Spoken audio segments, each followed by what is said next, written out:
Magandang buhay! Welcome back to my mini vlog. Ngayon ay Lunes na naman. Nakakasawa na talaga. Ang bilis lang dumadaan ng weekend. Shit. Anyway and anyhow, pumunta muna kami ng kumari ko dito sa Adi Steakhouse dahil nag-crave ang kumari kong expired. Go. Wala kami masyadong pera kaya naman ang in-order namin yung pinakamura lang sa menu. Ang mahalaga nakakain, nabusog at hindi nagplastikan. Go. At ngayon ngang araw naisip ko magluto ng paksiw na spare ribs kaya tara na, samahan nyo ko kay Ate Rally. Bili tayo ng ulam. Go.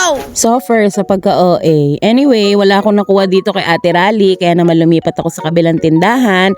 Kaso sabi ko dapat yung cut pang paksiw pero ginawa niyang cut ng menudo. Hayop ka. Pag-uwi ko nga, pinakuluan ko na agad yung laman para medyo lumambot na. Pinakuluan ko siya for 3 hours and 30 minutes and 4 days. Charot. So for OA, pinakuluan ng 30 minutes and 4 days. Go. At malambot na nga siya. Tinalo ko na lahat ng mga sangkap. Binikih ko na lahat. Kumari ko nga, kung makikita niya, nanonood pa ba nagluluto ako. Feeling ko kasi marami siya matututunan sa akin. Habang niluluto ko nga to, ay dumating na rin ang asawa ko. Kaya naman nagpalambing na rin ako. Tignan nyo na lang sa dulo ng video na to. Yun lang, piliin mo palagi maging masaya at huwag kalimutang magdasal sa Panginoon. Happy Monday!